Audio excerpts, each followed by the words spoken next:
السلام علیکم سامعین حضرات، پلان بی کی جاسوس سیریز میں خوش آمدید۔ آئیے سنتے ہیں عنایت اللہ کی ہنگامہ خیز اور سحر انگیز خودنوشت منزل اور مسافر، قسط نمبر 1۔ گھٹا تو کھل کے برسی تھی مگر موسم نہ بدلا تھا۔ گھٹا تو کھل کے برسی تھی مگر موسم نہ بدلا تھا، یہ ایسا راز تھا جس پر میری آنکھوں کا پردہ تھا۔ میرے دامن کے صحرا میں کئی جھیلوں کا قصہ تھا، میرے دامن کے صحرا میں کئی جھیلوں کا قصہ تھا، جو بادل کی زبانی میں ہواؤں کو سناتا تھا۔ نہ اس میں کوئی منطق تھی، نہ اس میں کوئی دھوکہ تھا، نہ اس میں کوئی منطق تھی، نہ اس میں کوئی دھوکہ تھا، میری خاطر ہی نکلا تھا جو دانہ میں نے کھایا تھا۔ حصول رزق میں دن بھر، نزول فکر میں شب بھر، حصول رزق میں دن بھر، نزول فکر میں شب بھر، دھواں بن کر میں اڑتا تھا، فغاں بن کر میں جلتا تھا۔ مسافر ہوں، منزل سے ابھی دور ہوں، کوئی ایسا دور بھی نہیں۔ اگر قبر ہی انسان کی منزل ہے تو پھر کسی بھی دن کسی بھی وقت جا پہنچوں گا، لیکن دانشور کہتے ہیں کہ انسان کی منزل قبر نہیں ہوتی۔ قبر میں تو انسان مر کر اترتا ہے، بلکہ اتارا جاتا ہے۔ پھر انسان کی منزل کیا ہے؟ میری منزل کیا ہے؟ کہاں ہے میری منزل؟ میری زندگی میں ایک دور ایسا بھی آیا تھا کہ میں پورے یقین اور وثوق سے اپنے آپ سے کہا کرتا تھا کہ میں منزل کو ڈھونڈتا پھر رہا ہوں اور منزل میرے پیچھے بھٹکتی پھر رہی ہے۔ یہ ان باتوں سے آپ کو یہ شک نہیں ہونا چاہیے کہ میں شاید فلسفی ہوں یا عالم دین ہوں یا کسی اور علم کا عالم ہوں۔ نا صاحب، میں نے صرف 10 جماعتیں پڑھی ہے۔ میٹرک کا سرٹیفکیٹ اب بھی میرے پاس محفوظ ہے، لیکن 10 سال لگا کر جو پڑھا تھا وہ میرے ذہن میں محفوظ نہیں۔ میں نے کتابوں میں جو پڑھا تھا وہ میں کبھی کا بھول چکا ہوں۔ میرے پاس جو علم ہے وہ میں نے انسانوں سے حاصل کیا ہے۔ یوں کہہ لے، میں نے انسانوں کو پڑھا ہے۔ دنیا کھلی ہوئی کتاب ہے، اس سے وہی انسان علم حاصل کر سکتا ہے جو آنکھیں اور دل و دماغ کے دریچے کھول کر رکھے۔ میں آپ کو اپنے سفر کی داستان سنانے چلا ہوں۔ یہ سفر میرے گھر سے شروع ہوا اور گھر پر ہی آ کر ختم ہوا۔ میں ایک بات صاف طور پر کہہ دوں کہ میں اپنا نام ظاہر نہیں کروں گا، کسی شہر قصبے یا گاؤں کا نام صحیح نہیں لکھوں گا، صرف ان لوگوں کے نام سے ہی لکھوں گا جن کے ساتھ مجھے ہندوستان میں واسطہ پڑا۔ ہندوستان کی ان مقامات کے نام بھی صحیح ہوں گے جہاں جہاں میں گیا اور کچھ وقت گزارا تھا۔ یہ داستان سناتے ہوئے کہیں کہیں مجھے اپنا کوئی نام لکھنا پڑے گا، وہاں میں صرف خان لکھوں گا۔ تو آئیے چلتے ہیں میری ابتدائی زندگی کی طرف۔ میں ایک قصبے میں ایک پڑھے لکھے گھرانے میں پیدا ہوا تھا۔ اس زمانے میں جب مسلمان تعلیم کو حرام سمجھتے تھے، کسی مسلمان کا 8 یا 10 جماعتیں پاس کر لینا بہت بڑا اعزاز سمجھا جاتا تھا۔ میں بڑے شہروں کی نہیں، قصبوں اور دیہاتوں کی بات کر رہا ہوں۔ ہمارا گھر صاف ستھرا تھا، ہماری ماں ہمیں صاف ستھرے کپڑے پہنایا کرتی تھی۔ میرے والد صاحب ریلوے میں ملازم تھے، بڑا بھائی بھی ریلوے میں ملازم تھا۔ گھر میں خوشحالی تھی۔ میں، ایک بہن اور 2 بھائیوں میں سب سے چھوٹا تھا۔ سب مجھ سے بہت پیار کرتے تھے۔ ہمارے گھر کی شائستگی، آداب و اخلاق و شرافت مشہور تھی، لیکن ذات پات کے لحاظ سے ہم تیسرے درجے کے لوگ تھے۔ وہ انگریزوں کا دور حکومت تھا۔ مسلمانوں نے ہندوؤں سے جو رسمیں اور رواج اپنی معاشرت میں شامل کر لیے تھے، ان میں ذات پات کی قباحت بھی تھی۔ مسلمان چھوٹی بڑی ذاتوں میں تقسیم ہو گئے تھے۔ جس طرح ہندو برہمن دوسری ذاتوں کو آج بھی حقیر سمجھتے تھے، اسی طرح مسلمانوں نے کچھ اونچی ذاتیں پیدا کر لی تھی۔ ان ذاتوں کے لوگوں نے ہنرمند لوگوں کو اپنا غلام سمجھ لیا۔ ہنرمند سے مراد وہ لوگ جو کپڑا بنتے ہیں، لوہار، ترخان ہیں، راج مزدور ہیں، لوگوں کے بال کاٹتے اور کپڑے دھوتے ہیں، کپڑے سیتے ہیں، جوتے بناتے اور مرمت کرتے ہیں، لکڑی کا کام کرتے ہیں اور دیگر دستکاریاں کرتے ہیں۔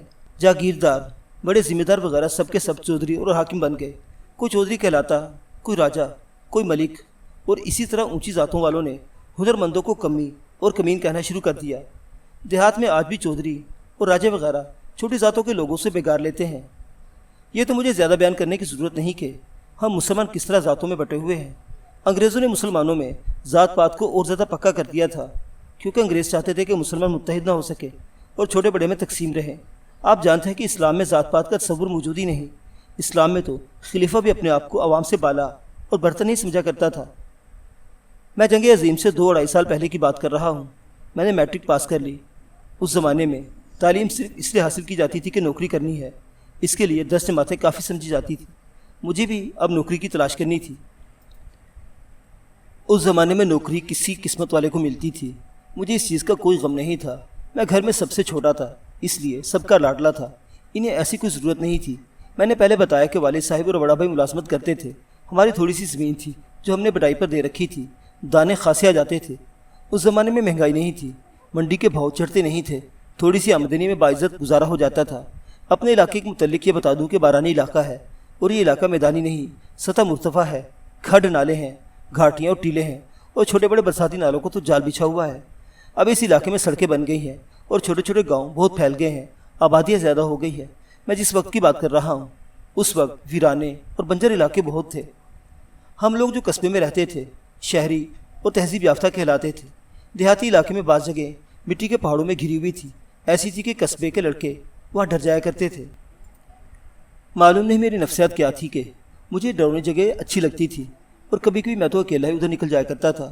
مجھے خطروں سے پیار تھا اور میں ایڈونچر کا دلدادہ تھا۔ ایسے درختوں پر چڑھنا جس پر چڑھا نہ جا سکے اور ان کی انتہائی بلندی پر پہنچنا میری ہابی ہوا کرتی۔ ساون کی بارشوں میں نالوں میں طغیانی آ جاتی تو ہم 3 لڑکے 2 منزلہ مکان جتنے بلند کناروں سے ڈرائیو لگایا کرتے تھے۔ مجھے تیراکی کا بہت شوق تھا، میں سیلابی نالوں میں تیرا کرتا تھا۔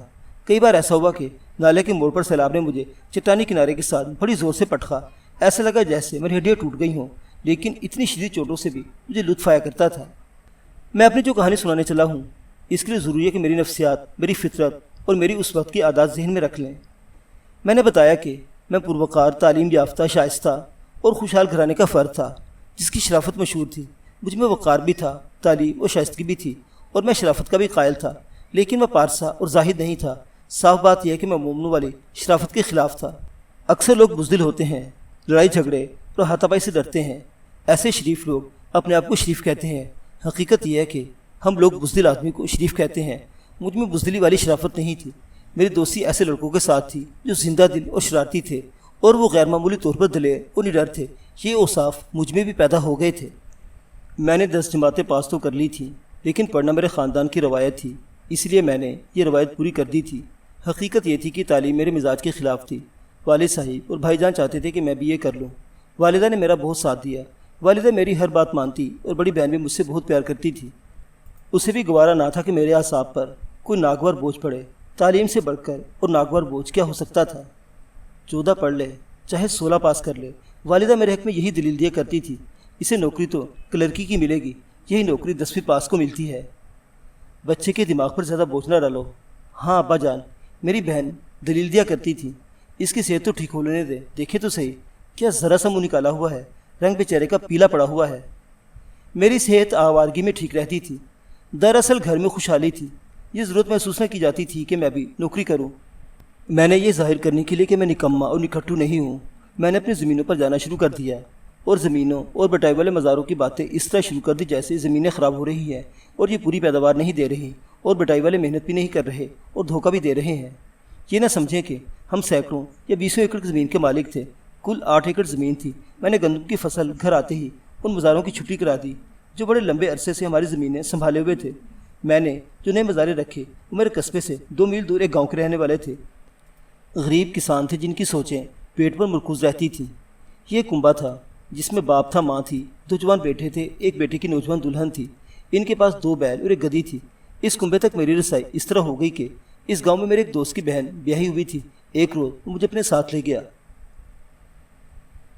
میں نے اس کے گھر میں 20-21 سال کی عمر کی ایک لڑکی دیکھی جو بھینس کی کھرلی میں بھوسا اور بنولے وغیرہ ملا رہی تھی۔ اس لڑکی کو میں افسانے لکھنے والوں کی طرح بڑی خوبصورت یا بے حد حسین تو نہیں کہوں گا، لیکن وہ جس قدر خوبصورت تھی اس خوبصورتی میں کچھ عجیب سی کشش تھی۔ چھریرا بدن، گردن لمبوتری اور گول چہرے پر ایسی لالی جیسے انگارے دہک رہے ہوں، اسے دمکتا ہوا چہرہ بھی کہا جا سکتا ہے۔ اس نے ہماری طرف دیکھا۔ اس وقت میری عمر 18 سال ہو گئی تھی، عقل ابھی خام تھی اور زندگی کا تجربہ کوئی تھا نہیں۔ پھر بھی اس کی آنکھیں دیکھیں تو میں نے اپنے دل میں کہا کہ یہ لڑکی پیاسی ہے، یا اس میں کوئی محرومی ہے، یا اس کی آنکھیں کوئی گمشدہ چیز ڈھونڈ رہی ہیں۔ وہ ہم سے 12-14 قدم دور تھی۔ میں نے اس کو آنکھوں میں آنکھیں ڈال دی، اس کے ہونٹوں پر ہلکا سا تبسم آ گیا اور وہ اپنے کام میں لگ گئی۔ کھلی سے ہٹی تو کوئی اور کام کرنے لگی، تھوڑے تھوڑے وقفے سے میری طرف دیکھتی اور اس کا تبسم کھلتا ہی جا رہا تھا۔ میں اعتراف کرتا ہوں میں اسے صاف نیت سے نہیں دیکھ رہا تھا۔ میرے دوست نے سرگوشی مجھے بتا دیا تھا کہ اس کی بہن نے اس لڑکی کو گھر کے کام کاج کے لیے رکھا ہے۔ تقریباً 1 گھنٹے بعد لڑکی چلی گئی۔ دروازے سے نکل اس نے گھوم کر میری طرف دیکھا اور نظروں سے اوجھل ہو گئی۔ میرا دوست دبلا پتلا اور گہرے سامنے رنگ کا نوجوان تھا۔ اس کے مقابلے میں اس نے میرے وجود اور چہرے میرے میں کشش محسوس کی تھی۔ اس کی وجہ یہ تھی کہ میں بھاگنے دوڑنے تیرنے اور درختوں پر چڑھنے کا عادی تھا۔ میٹرک کا امتحان دے کر میں اگلے ہی روز باڈی بلڈنگ کی ورزشیں شروع کر دی تھی۔ مقدر پھیرنا، ڈنٹر اور بیٹھکیں اور پتھر اٹھانا اور روزمرہ کا معمول بن گیا تھا۔ اتنی سخت ورزشوں اور اچھی خوراک کا اثر یہ ہوا کہ 1.5 سال کے عرصے میں میرا قد بڑھ گیا اور جسم باکسر جیسا ہو گیا۔ میں نے تعلیم کا سلسلہ منقطع کر دیا تھا، اسے ذہن اور اعصاب سے بوجھ ہٹ گیا تھا۔ اس کا یہ اثر ہوا کہ چہرے پر رونق آ گئی۔ خدا تعالیٰ نے شکل و صورت اچھی عطا کی تھی، رنگ صاف تھا۔ اس زمانے میں مردوں کی خوبصورتی چہرے سے نہیں دیکھی جاتی تھی، جسم دیکھے جاتے تھے۔ لوگ گھٹے ہوئے جسم اور اونچے قد کو پسند کرتے تھے۔ لباس کو اونچ نیچ کا معیار نہیں سمجھا جاتا تھا۔ کسی کی تعریف صرف اس لیے نہیں کی جاتی تھی کہ اس نے کپڑے بہت قیمتی پہنے ہوئے ہیں، لوگ دیکھتے تھے کہ کپڑوں کے اندر کیا ہے۔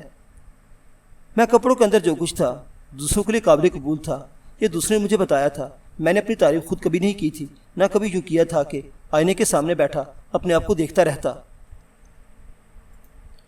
یہ نوکرانی رکھی ہے؟ میرے دوست نے اپنی بہن سے پوچھا۔ ہم نے نوکرانی رکھ کر اس سے کیا کرانا ہے؟ بہن نے جواب دیا، یہ بڑا ہی غریب گھرانہ ہے، اس کا خامد تحصیل میں ہرکارہ ہے۔ خامد کے باپ اور بھائی نے کسی کی زمین بٹائی پر لی ہوئی تھی، وہ زمین ان سے چھڑا لی گئی۔ ان کا گزارا بڑے بیٹے کی تنخواہ پر ہے، تنخواہ بہت تھوڑی ہے۔ یہ لڑکی ایک روز میرے پاس آئی اور اپنا رونا رونے لگی۔ میں نے اسے کہا کہ میرا کام کر جایا کرو، آٹا دانہ دے دیا کروں گی، اگر یہ شہر آ جائیں تو میں انہیں اپنی زمین دے دوں گا۔ میں نے کہا کرائے پر کوئی کچا کوٹھا بھی مل جائے گا۔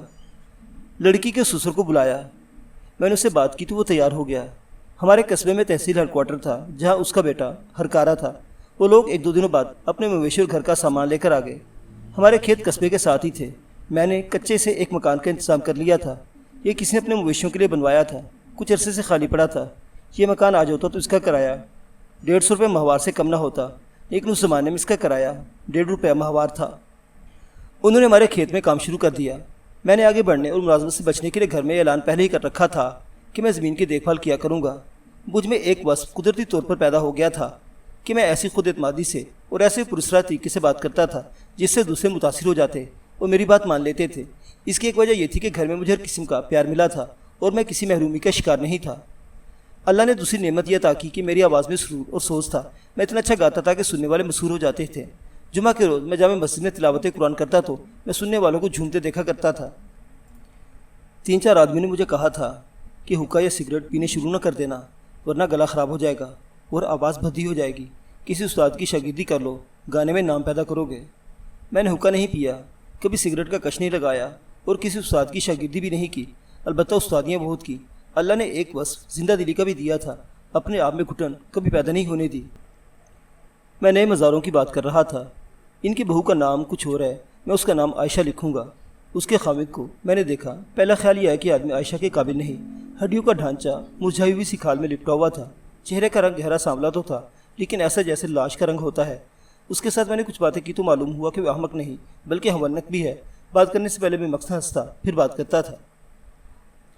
میں حیران تھا کہ یہ تحصیل میں سوائے حقہ سگریٹ بھرنے یا دفتر کے اہلکاروں کو پانی پلانے کے کیا کرتا ہوگا۔ کچھ دن بعد پتہ چلا تھا کہ اپنی ڈیوٹی ٹھیک ٹھاک پوری کرتا تھا۔ ان پڑھ دیہاتی تحصیل کے دفتر میں اپنے کاموں کے سلسلے میں آتے تھے تو یہ شخص ان کی رہنمائی کرتا اور ان سے آنا دو آنا وصول کر لیا کرتا تھا۔ اس طرح وہ 1-1.5 روپیہ یومیہ بالائی آمدنی کما لیتا تھا۔ اس زمانے میں جب بکرے کا گوشت چارانے سیر ملتا تھا خاصی آمدنی سمجھی جاتی تھی۔ اس شخص کی چال ڈھال ہجڑوں جیسی تھی۔ میں پہلے روز ان کے گھر گیا، عائشہ گھر میں اکیلی تو اس کا خامد اپنے کام پر چلا گیا تھا۔ اس کا سسر اور دیور کھیتوں میں چلے گئے اور اس کی ساس بھی ان کے ساتھ چلی گئی۔ مجھے دیکھ کر عائشہ کے چہرے پر چمک اور ہونٹوں پر مسکراہٹ آ گئی۔ میں سین میں چارپائی پر بیٹھنے لگا تو عائشہ نے روک دیا، یہاں نہیں، اس نے روک دیا، اندر چلیں۔ اس نے باہر والے دروازے کے اندر سے زنجیر چڑھا دی اور مجھے بازو سے پکڑ کر اندر لے گئی۔ کمرے میں ایک پلنگ بچھا ہوا تھا، یہ یقیناً اس کے جہیز کا تھا۔ اس نے مجھے پلنگ پر بٹھایا اور خود فرش پر بیٹھ گئی۔ میں نے اس کے کندھوں سے پکڑ کر اٹھایا اور اپنے پاس بٹھا لیا۔ آپ مالک ہیں نا؟ اس نے سادگی سے کہا۔ میں آپ کی برابری نہیں کر سکتی۔ میں نے اس کی کمر میں بازو ڈال کر اسے بالکل اپنے قریب کر لیا۔ میں نے محسوس کر لیا کہ وہ اس سے بھی زیادہ قریب ہونا چاہتی ہے۔ میں نے ذرا گھبراہٹ کا اظہار کیا کہ کوئی آ جائے گا۔ اتنی جلدی کوئی نہیں آئے گا، عائشہ نے کہا، آپ ذرا اور جلدی آ جائے کریں۔ اس نے ذرا رک کر میری آنکھوں میں آنکھیں ڈال کر پوچھا، آیا کریں گے نا؟ اس کے لب و لہجہ اور انداز میں تشنگی اور کوئی نہ کوئی محرومی صاف نظر آ رہی تھی۔ میں نے گھسا پیٹا فلمی مکالمہ بولا، مجھے آپ نہ کہا کرو، تم کہا کرو۔ اس روز میں کوئی 1 گھنٹہ بعد اس کے گھر سے نکلا۔ مجھے یوں محسوس ہو رہا تھا جیسے میں اندر سے بالکل ہی بدل گیا ہوں۔ مجھ پر نشے کی سی کیفیت آ رہی تھی۔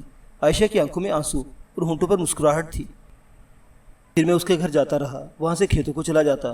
میں نے دیکھا کہ یہ لوگ شریف اور محنتی تھے، پہلے بٹائی والے مزارے چلتا کام کرتے تھے، انہوں نے دوسرے لوگوں کی زمین بھی بٹائی پر لے رکھی تھی، اس لیے وہ کسی ایک کے لیے محنت نہیں کرتے تھے۔ میں ایک روز عائشہ کے گھر پہنچا، وہ حسب معمول اکیلی تھی۔ میں نے دیکھا کہ اس روز اس کی مزاجی حالت اکھڑی اکھڑی سی تھی۔ اس نے روزمرہ کی طرح باہر کے دروازے کی زنجیر چڑھا دی اور مجھے لے کر اندر آ گئی۔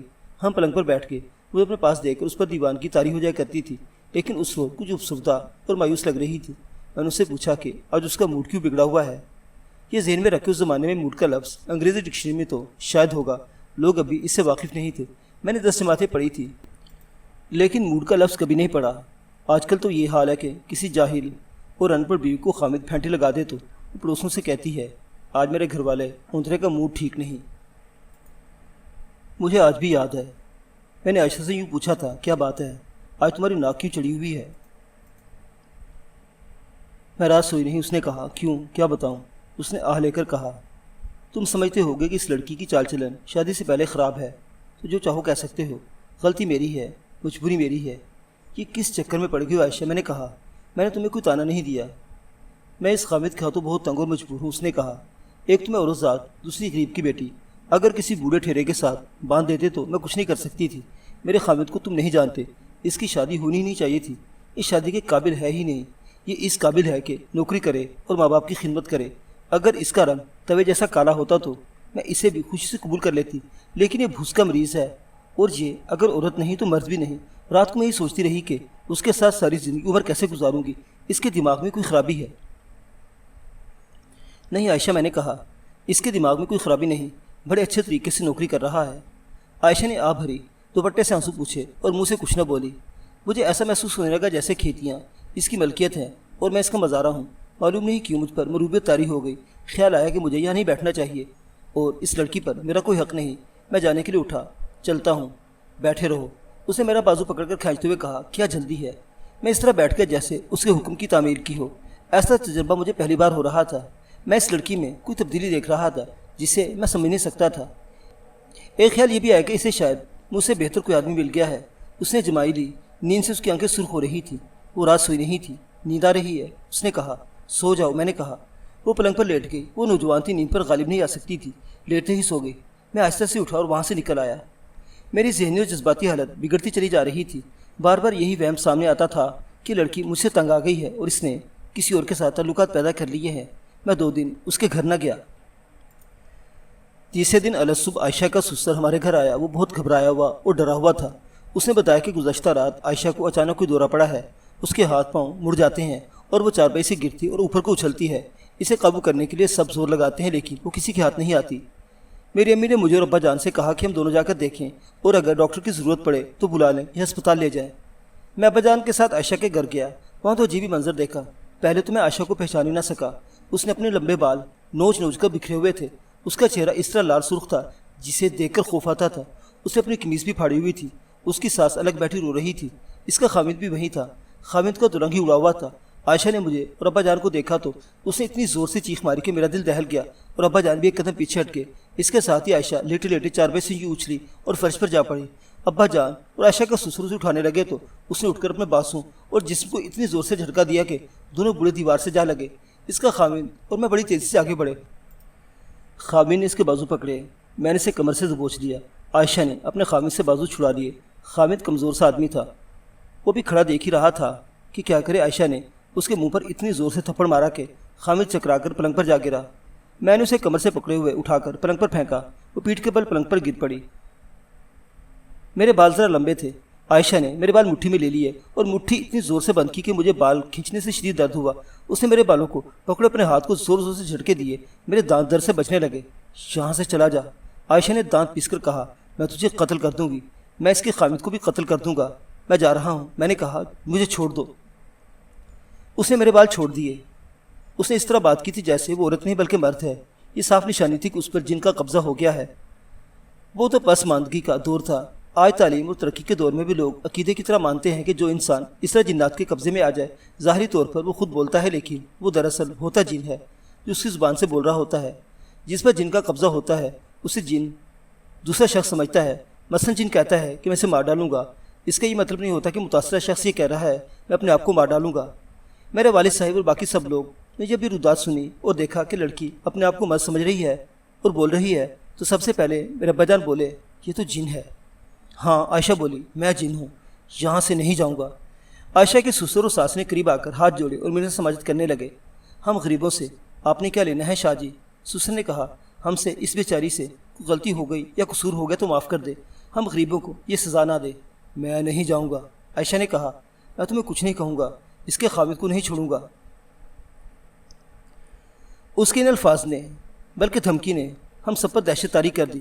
میں بھی جنات کے وجود کا قائل تھا، ہر کوئی مانتا تھا کہ جنات موجود ہیں، اور اگر کوئی انسان کسی جن کو پریشانیاں تنگ کرے تو وہ دن اس کا یہی حال کرتا ہے جو میں عائشہ کا ہوتا دیکھ رہا تھا۔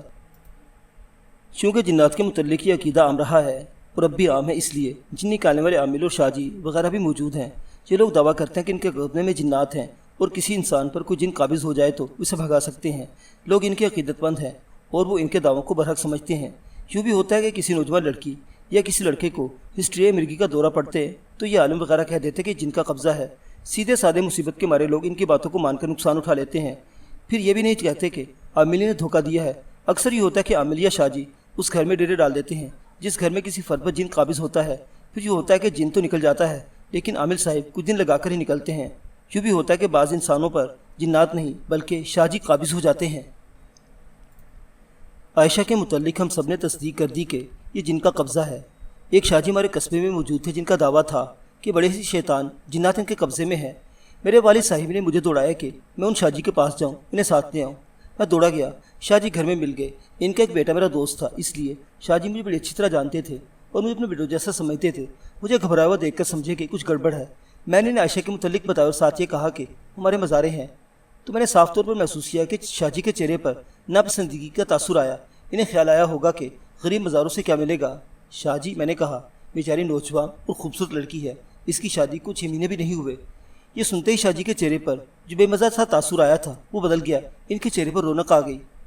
وہ تو بیچارے غریب لوگ ہیں، میں نے کہا، آپ کی خدمت تو ہم کریں گے۔ نہ بیٹا، شاجی نے کہا، یہ تو میرے گھر کا معاملہ ہے، میں درویش آدمی کو خدمت نہیں کرانا چاہتا۔ شاجی نے یہ بات تو کہہ دی، لیکن میں نے دیکھا کہ نوجوان اور خوبصورت لڑکی اور خدمت کا سن کر ان کا چہرہ چمک اٹھا تھا۔ میری اس وقت عمر اتنی زیادہ نہیں تھی کہ میں لوگوں کے چہرے پڑھ سکتا، لیکن شاجی کے چہرے پر ایسے نمایاں رنگ آئے تھے جو میں نے فوراً پڑھ لیے۔ اس کے ساتھ ہی مجھے یہ بھی یقین ہو گیا تھا کہ شاجی جن کو بھگا دیں گے اور عائشہ کو نجات مل جائے گی۔ شاجی نے کچھ چیزیں چھوٹے سے تھیلے میں ڈالی اور میرے ساتھ چل پڑے۔ عائشہ کے گھر پہنچے اس کی حالت پہلے سے زیادہ خراب ہو گئی تھی۔ اب وہ اتنی زور زور سے چیخیں مارتی تھی کہ مجھے یہ کچا سا مکان کانپتا ہوا نظر آتا۔ شاجی اس کے پلنگ پر بیٹھ کے جس پر عائشہ لیٹی تھی۔ اچھا جی، شاجی نے عائشہ کے چہرے پر نظریں جماتے ہوئے کہا، تم یہاں بھی پہنچ گئے ہو؟ میں نے تمہیں وہاں سے نکالا تھا اور تم یہاں آ گئے ہو؟ اٹھ کر بیٹھ۔ عائشہ اٹھ بیٹھی۔ یہاں سے نکلو گے یا نہیں؟ شاجی نے پوچھا۔ نہیں، عائشہ نے کہا، جو دراصل جن کی آواز تھی، میں اس لڑکی کو اپنے ساتھ لے جاؤں گا۔ اس بیچاری نے تمہارا کیا بگاڑا ہے؟ شاجی نے پوچھا۔ میں اس لڑکی کو اپنے ساتھ لے جاؤں گا، جن نے کہا۔ اس لڑکی کو میں اس کے خامد کے پاس نہیں رہنے دوں گا۔ یہ میرے دل کو اتنی اچھی لگتی ہے کہ میں خود اس کے ساتھ شادی کروں گا۔ میں تمہیں یہاں سے نکال کر جاؤں گا، شاجی نے کہا۔ تمہارے پورے خاندان کو جلا کر راکھ کر دوں گا۔ عائشہ نے بڑی زور سے چیخ ماری اور ہاتھ لمبا کر کے شاجی کی داڑھی پکڑ لی اور داڑھی کو اوپر نیچے زور زور سے جھٹکے دیے، پھر داڑھی چھوڑ کے شاجی کے منہ پر بڑی زور سے تھپڑ مارا۔ شاجی پلنگ سے گرے لیکن پاؤں فرش پر لگا کر سنبھل گئے۔ اسے پکڑ لو، شاجی نے حکم دیا۔ میں نے، عائشہ کے خامد اور خامد کے بھائی نے پلنگ پر چڑھ کر عائشہ کو جکڑ لیا۔ مجھے آج بھی یاد ہے کہ مجھ پر اتنا زیادہ خوف طاری تھا کہ میں سوچ رہا تھا کہ یہاں سے بھاگ جاؤں، لیکن میں اس سے بھاگنے کا کوئی بہانہ نہیں سوچ رہا تھا کہ ان سب کے سامنے شرمندہ ہونا پڑے۔ شاجی نے اپنے تھیلے سے روبان کی 2 بتیاں نکالی اور دونوں کے سروں کو جلا دیا۔ شعلے بجھ گئے تو بتیوں سے دھواں نکلنے لگا۔ یہ بتیاں ایک جوان آدمی کی شہادت کی انگلی جتنی موٹی اور اتنی ہی لمبی تھی۔ شاجی نے ایک بتی عائشہ کی ناک کے ایک نتنے میں داخل کر دی اور دوسرے نتنے میں، یوں سمجھیں کہ 1 انچ بتی ناک میں چلی گئی تھی۔ عائشہ کا منہ سانس لینے کے لیے کھل گیا تھا اور دھواں اس کی آنکھوں کو لگ رہا تھا۔ اس کے ساتھ ہی شاجی نے عائشہ کے دونوں ہاتھ الٹی طرف سے ایک دوسرے سے ملا دیے اور اپنے ایک ہاتھ میں اس کے دونوں ہاتھ لے کر اتنی زور سے دبایا کہ عائشہ کی چیخیں نکل گئی۔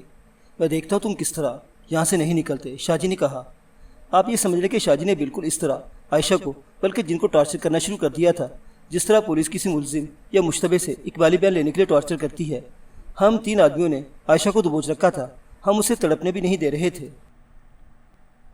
اگر میں ہر ایک تفصیل سنانے لگوں کہ عائشہ کے ساتھ کیا کیا سلوک ہوا تو میری یہ داستان جو میری عمر جتنی لمبی ہے اور زیادہ لمبی ہو جائے گی۔ یہ تو میری زندگی کا پہلا واقعہ ہے۔ میں تو آپ کو برما، انڈونیشیا اور وہاں سے سارے ہندوستان میں گھمانا پھرانا ہے اور ایسے ایسے واقعہ سنانا ہے جو آپ کے رونگٹے کھڑے کر دیں گے۔ میں عائشہ کا یہ واقعہ ذرا مختصر کر دیتا ہوں۔ سارا دن شاہ جی عائشہ کو ٹارچر کرتے رہے۔ کبھی بتیاں اس کی ناک سے نکال لیتے اور اس کے ساتھ کچھ باتیں کر کے اور کچھ دھمکیاں دے کے پھر اس پر تشدد شروع کر دیتے۔ میرے دل کو بہت ہی تکلیف ہو رہی تھی۔ میں سوچتا تھا کہ ایک تو جن ہے جس نے عائشہ کے وجود کو اپنے قبضے میں لے رکھا ہے، اور دوسرے شاہ جی نے جو دراصل جن پر تشدد کر رہے ہیں، لیکن یہ تشدد عائشہ کے جسم کو اذیت دے رہا تھا۔ میرے ابا جان دوپہر کو مجھے اپنے ساتھ گھر لے آئے۔ وہ کہتے تھے شاہ جی اس کو بھگا دیں گے۔ میری جذباتی کیفیت یہ تھی کہ عائشہ کے پاس جا پہنچوں اور اسے اس اذیت سے نجات دلاؤں، لیکن اس کے پاس جانے کے خیال ہی سے دل خوف کی گرفت میں جکڑا جاتا تھا۔ پھر ایک اور خوف دل پر آ پڑا۔ جن نے کہا تھا کہ عائشہ اس کے دل کو بہت اچھی لگتی ہے۔ جن نے یہ بھی کہا تھا کہ وہ عائشہ کو اپنے خامد کے پاس نہیں رہنے دے گا۔ اس کا مطلب یہ تھا کہ جن عائشہ پر عاشق ہو گیا تھا۔ میں اس خوف میں مبتلا ہو گیا کہ جن میرا بھی دشمن ہو جائے گا کہ عائشہ کے ساتھ میرے بھی خفیہ تعلقات تھے۔ رات کو میری امی عائشہ کو دیکھنے گئی۔ واپس آ کر اس نے کانوں کو ہاتھ لگا لگا کر سنایا کہ عائشہ کی حالت کتنی بری ہے۔ شاہ جی ابھی وہیں تھے اور جن ان کے قابو میں نہیں آ رہا تھا۔ جسم عائشہ کا روئی کی طرح دھمکا جا رہا تھا۔ اگلے روز میرے ابا جان وہاں گئے۔ میں اس ڈر سے نہ گیا کہ جن مجھے اپنا رقیب سمجھ کر میرا گلا دبا دے گا۔ ایک روز پہلے جن نے میرے بال پکڑ لیے تھے۔ اس وقت تو میں سمجھا تھا کہ بال عائشہ نے پکڑے ہیں۔ اس نے میرے بال کھینچ کر کہا تھا یہاں سے نکل جا۔ شاہ جی نے بتایا تھا کہ یہ جن ہے، تو مجھے احساس ہوا کہ میرے بال جن نے پکڑے تھے۔ اس نے بال کھینچے تھے تو مجھے محسوس ہوا تھا کہ میری کھوپڑی سے کھال اکھڑ رہی ہے۔ یہ گرفت جن کی ہو سکتی تھی، عائشہ میں اتنی طاقت تو نہیں تھی۔ دیہاتی علاقوں میں آج بھی لوگ مانتے ہیں کہ کوئی جن کسی لڑکی پر عاشق ہو جاتا ہے اور کوئی چڑیل اپنی پسند کے کسی آدمی کی محبت میں گرفتار ہو جاتی ہے۔ ایسا جن انسان کے روپ میں آ جاتا ہے اور ایسی چڑیل بڑی خوبصورت عورت کا روپ دھار لیتی ہے۔ میری نوجوانی کے زمانے میں اس قسم کی کہانیاں مشہور تھیں کہ ایک آدمی مر گیا تو اس کی بیوی اس کی میت پر روتے روتے غائب ہو گئی۔ مرنے والے کے ایک دوست نے بتایا کہ یہ عورت نہیں بلکہ عورت کے روپ میں چڑیل تھی جو اتنے سال اس آدمی کی بیوی بنی رہی تھی۔ وہ آدمی مر گیا اور چڑیل اپنے روپ میں غائب ہو گئی۔ آپ نے اپنے دوستوں یا رشتہ داروں میں سے کسی شادی شدہ آدمی کو یہ کہتے سنا ہوں گے، میرے ماں باپ نے کیا چڑیل میرے پلے باندھ دی ہے۔ اس سے آپ یہ نہ سمجھ لیں کہ اس شخص کی بیوی واقعی چڑیل ہے جس نے عورت کا روپ دھار رکھا ہے۔ ایسے مظلوم خامدوں کی بیویاں دراصل عورتیں ہوتی ہیں جو شادی کے بعد چڑیلوں کے روپ میں آ جاتی ہیں۔ ابا جان نے بتایا کہ شاہ جی ساری رات عائشہ کے گھر میں اسی طرح رہے کہ انہوں نے گھر کے کسی اور فرد کو اندر جانے نہیں دیا۔ کہتے تھے کہ وہ جن کے ساتھ تنہائی میں شرطیں اور سودا طے کریں گے۔ یہ بھی پتہ چلا کہ جن پہلے سے زیادہ بگڑ گیا ہے۔ شام کو عائشہ کا خاوند آیا۔ اس نے بتایا کہ شاہ جی یہ کہہ کر چلے گئے ہیں کہ جن کافر ہے، وہ شیطان کا خاص چیلا ہے، اسے وہ اپنے گھر بیٹھ کر ایک بہت بڑی سخت عمل کے ذریعے جان سے ماریں گے۔ 2 دن شاہ جی عائشہ کے گھر نہ گئے۔ کسی نے ان لوگوں کو ایک روز شاہ جی کا پتہ بتا دیا۔ یہ شاہ جی 3 میل دور ایک گاؤں میں رہتا تھا۔ عائشہ کا سسر اسے ساتھ لے آیا۔ معلوم ہوا کہ جن نے اس کا بھی استقبال بڑی بدتمیزی سے کیا، لیکن اس شاہ جی نے عائشہ پر تشدد نہیں کیا بلکہ جن کے ساتھ بڑی شرافت سے مذاکرات کرتے رہے۔ اس شاہ جی کے کہنے پر جن نے روٹی کھائی اور پانی بھی پیا۔ 3-4 دن جن نے کچھ نہیں کھایا تھا، یعنی اتنے دن عائشہ کا پیٹ خالی رہا تھا۔ یہ شاہ جی جن سے یہ پوچھ رہا تھا کہ تو چاہتا کیا ہے اور کس شرط پر وہ ہمیشہ کے لیے رخصت ہو جائے گا۔ خامد اسے طلاق دے دے، جن نے کہا۔ غریبوں کا گھر نہ اجاڑو، شاہ جی نے کہا۔ یہ لڑکی بھی اجڑ جائے گی، اس کے اور اس کے خامد کے ماں باپ ان کے نئے رشتے ڈھونڈتے پھریں گے، نئے سرے سے ان کو رقمیں خرچ کرنا پڑیں گی۔ لڑکی کے لیے فوراً رشتہ مل جائے گا، جن نے کہا۔ اس کے خامد کی مجھے پرواہ نہیں۔ شاہ جی جن کی منت سماجت کرتے رہے لیکن جن نہیں مان رہا تھا۔ میں ابھی تمہاری منت کر رہا ہوں، شاہ جی نے کہا۔ میرے ہاتھ میں اتنا سخت عمل ہے کہ میں تمہارا بیڑا غرق کر سکتا ہوں۔ میں اس کے خامد کو جان سے مار ڈالوں گا، جن نے کہا۔ میں 3 دنوں کے لیے جا رہا ہوں۔ اگر ان 3 دنوں میں اس لڑکی کو خامد نے آزاد نہ کیا تو میں خامد کو زندہ نہیں چھوڑوں گا۔ جن چلا گیا لیکن عائشہ کی جسمانی حالت اتنی بری تھی کہ وہ پلنگ سے اٹھ نہ سکی۔ تم اب اپنا برا بھلا سوچ لو، شاہ جی نے کہا۔ بڑا ظالم جن ہے، تمہیں اپنے بیٹے کی جان کی سلامتی چاہیے تو اس لڑکی کو طلاق دے دو، اور یہ خیال بھی رکھنا کہ کسی اور عامل کو نہ لینا، کہیں ایسا نہ ہو کہ تم اس امید پر لگے رہو اور جن اپنا وار کر جائے۔ میں تم سے کوئی نذرانہ کوئی پیسہ دھیلا نہیں لوں گا، میں تمہارا کام نہیں کر سکا، صرف اتنا کیا ہے کہ جن کا مقصد اور ارادہ معلوم کر لیا ہے۔ یہ شاہ جی چلا گیا۔ عائشہ کا سسر، ساس اور خامد ہمارے گھر آئے اور بتایا کہ جن یہ الٹیمیٹم دے کر گیا ہے کہ 3 دنوں کے لیے چلا گیا ہے۔ میں نے دیکھا یہ تینوں ہمارے گھر آ گئے ہیں، اور یہ سنا کر جن چلا گیا ہے تو میں گھر سے چپکے سے کھسک گیا۔ میں عائشہ کو تنہائی میں دیکھنا چاہتا تھا، یہ نہ سوچا کہ اس کے خامد کا بھائی گھر ہوگا۔ میں ڈرتے ڈرتے اس گھر میں داخل ہوا اور پلنگ والے کمرے میں گیا۔ عائشہ پلنگ پر چت لیٹی ہوئی تھی۔ پہلے تو یہ شک ہوا کہ عائشہ نہیں، بال بکھرے ہوئے، آنکھیں لال سرخ اور اندر کو دھسی ہوئی۔ اس کا اتنا زیادہ دل فریب رنگ لاش کی طرح پھیکا سفید ہو گیا تھا۔ وہ ٹی بی کی آخری سٹیج کی مریضہ لگتی تھی۔ اس کا دیور چارپائی پر بیٹھا تھا۔ جا میرے بھائی، عائشہ نے مریل سی آواز میں دیور سے کہا، مویشیوں کو پانی پلا لا۔ مجھے تو آج ذرا ہوش آئی ہے۔ قریبی برساتی نالا تھا، مویشی وہاں سے پانی پیا کرتے تھے۔ میں سمجھ گیا کہ عائشہ دیور کو کھسکا رہی ہے۔ دیور برخوردار بچوں کی طرح اٹھا، دونوں بیلوں اور گدھی کو کھول کر لے گیا۔ سنا ہے جن 3 دنوں کے لیے چلا گیا ہے، میں نے کہا، اور یہ بھی سنا ہے۔ تم نے جو سنا ہے سب جھوٹ ہے، عائشہ نے کہا۔ صرف تم ہو جسے اپنا بھید دے رہی ہوں۔ تمہارے اور میرے دل میں کوئی پردہ نہیں۔ میرے دل میں جو دکھ اور اس دل میں جو کچھ بھی تھا وہ تمہارے آگے رکھ دیا تھا۔ بات صاف صاف کرو اور جلدی کرو، میں نے کہا۔ کوئی آ گیا تو بات ادھوری رہ جائے گی۔ صاف صاف بات ہے کہ مجھ پر کسی جن کا قبضہ نہیں، اس نے کہا۔ میں نے تنگ آ کر یہ ناٹک کھیلا ہے۔ ہمارے گاؤں سے 40 کوس دور ایک گاؤں کی ایک لڑکی نے ایسے ہی کیا تھا۔ اس کی ایک سہیلی ہمارے گاؤں میں بیاہی ہوئی ہے، وہ میری سہیلی بن گئی۔ اس نے مجھے اس لڑکی کی بات اس طرح سنائی کہ وہ اپنے پسند کے ایک لڑکے کے ساتھ شادی کرنا چاہتی تھی، لیکن ماں باپ نے یہ بات کسی اور کے ساتھ پکی کر دی۔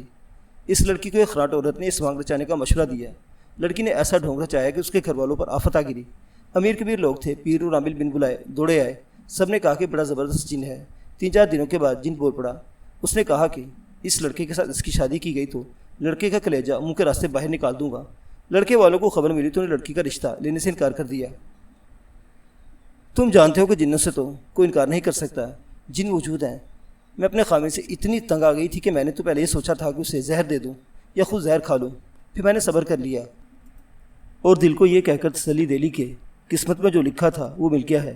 لیکن انسان کو تو یہ تو پتہ ہی نہیں ہوتا کہ قسمت میں کیا کچھ لکھا ہے۔ ہم لوگ یہاں آ گئے اور تم مل گئے۔ تمہیں دیکھ کے میرا دماغ کسی اور طرف چل پڑا۔ لیکن عائشہ، میں نے کہا، میں اکیلا ہی تو قصوروار نہیں۔ میں تمہیں قصوروار نہیں کہہ رہی، عائشہ نے کہا۔ قصور میرا ہی سمجھ لو۔ میں بتا رہی ہوں کہ تم میرے پاس آ گئے تو میرا صبر ختم ہو گیا۔ خامد مجھے اور زیادہ برا لگنے لگا۔ ایک روز میرے دماغ میں یہ سوچ آئی کہ یہ میں کیا کر رہی ہوں، اور زندگی اس طرح تو نہیں گزرے گی۔ آخر تمہاری شادی ہو جائے گی اور تم کسی اور کے ہو جاؤ گے۔ یہ سوچ بھی آئی کہ میں اپنی جیسی کسی عورت کو دھوکہ نہیں دوں گی اور کسی کا حق نہیں ماروں گی۔ میرا تم پر کوئی حق نہیں، تم میرے خامد نہیں بن سکتے۔ کچھ عرصہ ہمارے ساتھ پیار محبت کا کھیل کھیل سکتے ہو۔ خدا کی قسم دماغ میں کبھی گناہ کا خیال ہی نہ آیا تھا۔ میں ایک پوری رات جاگ کر سوچتی رہی۔ یہ سوچ بھی آئی کہ تم زمین جائیداد والوں کے بیٹے ہو اور میں تمہارے مزاروں کی بہو ہوں۔ میرا تمہارا ساتھ نبھ ہی نہیں سکتا۔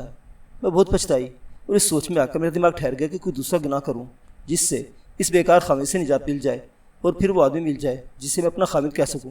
مجھے وہ لڑکی یاد آ گئی اور میں نے یہ ڈھونگ رچا دیا۔ یہ ڈھونگ کام کر گیا ہے، میں نے کہا۔ کوئی ماں باپ اپنے جوان بیٹے کو مروانا نہیں چاہے گا، تمہیں طلاق مل جائے گی۔ میں شاہ جی پر حیران ہوں کہ انہوں نے ویسے ہی کہہ دیا کہ یہ جن ہے اور یہ کافری شیطان ہے۔ شاہ جی کی بات سن لو، عائشہ نے کہا۔ وہ پوری رات یہیں رہا اور سب کو باہر نکال کر دروازہ اندر سے بند کر دیا۔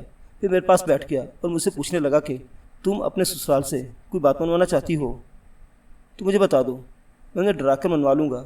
میں نے اس کی بات کی پرواہ نہ کی اور جنوں کی طرح بولتی رہی۔ آدھی رات کے بعد اس شاہ جی نے میرے جسم کے ساتھ کھیلنا شروع کر دیا۔ میں نے اس کو منہ پر بڑا ہی زوردار تھپڑ مارا اور جن کی زبان میں کہا، ہاتھ پیچھے رکھ بدماش، یہ لڑکی میری ہے۔ میں اس کی نیت جان گئی تھی۔ میں جانتی ہوں کہ یہ شاہ جی اور پیر جی اندر سے کیا ہوتے ہیں۔ شادی سے پہلے میری ماں نے مجھے اپنے کسی پیر کے پاس مریدنی بنانے کے لیے لے گئی تھی۔ پیر نے کہا کہ اپنی بیٹی کو اکیلے میں میرے پاس بھیجنا۔ دوسرے دن ماں نے مجھے پیر کے پاس بھیج دیا۔ پیر مجھے الگ کمرے میں لے گیا۔ اس نے شیطانی حرکتیں شروع کر دیں اور میں وہاں سے بھاگ گئی۔ ایک اور شاہ جی آئے تھے، میں نے کہا وہ شریف آدمی ہے۔ عائشہ نے کہا۔ اس نے بھی یہی کہا کہ یہ جن ہے، لیکن اس کی نیت بری نہیں تھی۔ اب تم چلے جاؤ، یہ لوگ آنے والے ہوں گے۔ تم یہاں سے چلی گئی تو میرا کیا بنے گا، میں نے جذباتی لہجے میں کہا۔ پھر تم مجھے کیسے اور کہاں ملو گی؟ مجھے طلاق مل گئی تو اپنے گاؤں چلی جاؤں گی، اس نے کہا۔ میں تمہیں کہیں بھی نہیں ملوں گی، نہ ملنے کی کوشش کروں گی، نہ دل میں ملنے کی خواہش رکھوں گی۔ دوسری شادی کروں گی اور اپنے خامد کی ہوکر رہوں گی۔ میں وہاں سے اس طرح نکلا کہ میرا سر جھکا ہوا تھا اور مجھ پر ایسی کیفیت طاری تھی جن میں ندامت بھی تھی اور مروبیت بھی۔ عائشہ کا سسر اور ساس عائشہ کے گاؤں چلے گئے۔ اس کے ماں باپ کو بتایا کہ ایک جن نے عائشہ کے لیے اور ان کے لیے کیا صورتحال پیدا کر دی ہے۔ وہ دوڑے آئے۔ عائشہ نے دیکھتے ہی اپنے اوپر وہی کیفیت طاری کر لی جیسے اس کے وجود میں جن حاضر ہو گیا ہو۔ اسے یہاں سے لے جاؤ، جن نے عائشہ کی زبان سے کہا۔ اسے خامد نے طلاق نہ دی تو خامد کو زندہ نہیں چھوڑوں گا اور لڑکی کو میں غائب کر دوں گا۔ اسی روز طلاق ہو گئی، جن رخصت ہو گیا اور عائشہ کو اس کے ماں باپ گاؤں لے گئے۔ یہ میری زندگی کا پہلا اور بڑا ہی انوکھا تجربہ تھا۔ میرے لیے عائشہ کا کردار بڑا ہی عجیب تھا۔ میں اسے سیدھی سادی دیہاتن سمجھتا تھا، لیکن اس نے جس کامیابی سے ایکٹنگ کی اور اس نے میرے ساتھ جو باتیں کر کے مجھے بھی چھٹی کروا دی، ان باتوں نے مجھے حیرت میں ڈال دیا۔ میں نے سنا تھا کہ عورت ایک بھید ہے جسے آج تک کوئی نہیں پا سکا۔ یہ بھی سنا تھا کہ عورت نے بادشاہوں کے تختے الٹے، اور یہ بھی سنا تھا کہ عورت بادشاہ کو بھکاری اور بھکاری کو بادشاہ بنا سکتی ہے۔ یہ سب میں نے اپنی آنکھوں سے دیکھ لیا۔ میں نے ایسے کچھ واقعہ سنے تھے۔ میرے قصبے میں 2 آدمی تھے جو اپنے فراڈ کی وارداتیں خود ہی سنایا کرتے تھے۔ ان میں ایک اسکول ٹیچر تھا۔ وہ گرمیوں کی چھٹیوں میں درویشی کا بہروپ دھار کر دیہاتی علاقے میں چلا جاتا اور مہینے 1.5 مہینے میں اچھی خاصی رقم کما لاتا تھا۔ وہ اکثر اپنے دوستوں کو بڑے دلچسپ واقعہ سنایا کرتا تھا۔ وہ جس علاقے میں جایا کرتا تھا، اس علاقے کے چند ایک جرائم پیشہ اور فراڈیے اسے مختلف گھروں کے مسائل پہلے ہی بتا دیتے۔ پھر ہر گاؤں میں خبر پہنچا دیتے کہ شاہ جی کہیں جا رہے تھے اور فلاں گاؤں والوں نے روک لیا ہے۔ دوسرے گاؤں کے حاجت مند لوگ دوڑ دوڑ کر شاہ جی کے پاس آتے، اپنی مشکلات اور مرادیں پیش کرتے اور شاہ جی کو منہ مانگے نذرانے دے کر جھوٹی امیدوں سے سرشار چلے جاتے تھے۔ دوسرے آدمی کا بھی یہی طریقہ واردات تھا۔ وہ بھی 1-2 مہینوں کے لیے دیہات سے نکل جاتا اور پہنچ والا بزرگ اور غیب کا حد جاننے والا عامل بن کر چرب زبانی کے جادو سے پسماندہ اور مجبور دیہاتیوں کو خوب ٹھگتا اور اپنے خاندان کے لیے پورے سال کا خرچہ کما لاتا تھا۔ ان دونوں میں فرق یہ تھا کہ اسکول ٹیچر 40 سال سے کم عمر کا تھا، اس کی داڑھی نہیں تھی۔ وہ نثر بازی کے لیے جاتا تو 15-20 دن پہلے ہی شیو چھوڑ دیتا اور واپسی تک شیو نہیں بناتا تھا۔ دوسرے آدمی کی عمر 50 سال سے کچھ اوپر تھی۔ اس نے ایک بالش لمبی داڑھی رکھی ہوئی تھی جس کے آدھے سے زیادہ بال سفید تھے۔ اگر میں ان دونوں کے سنائے ہوئے نوسر بازی اور دیہاتیوں کی سادی زندگی کے واقعہ سنانے لگوں تو یہ ایک الگ کتاب بن جائے، لیکن میں اس باب کو مختصر رکھوں گا کیونکہ میں آپ کو اپنے ساتھ بڑے لمبے سفر پر لے جا رہا ہوں۔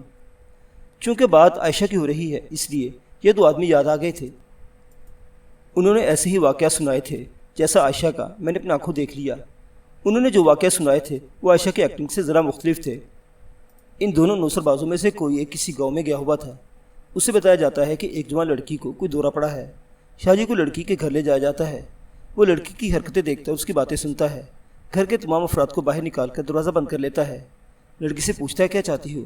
سچ سچ بتا دو ورنہ تمہارے باپ کو بتا دوں گا کہ اس لڑکی کو کچھ نہیں، یہ اپنی کوئی بات منوانے کے لیے ڈرامہ کر رہی ہے۔ اگر بتا دو گی تو تمہاری خواہش اور مرضی پوری کروا دوں گا، لیکن تمہیں میرے 2 مطالبات پورے کرنے پڑیں گے۔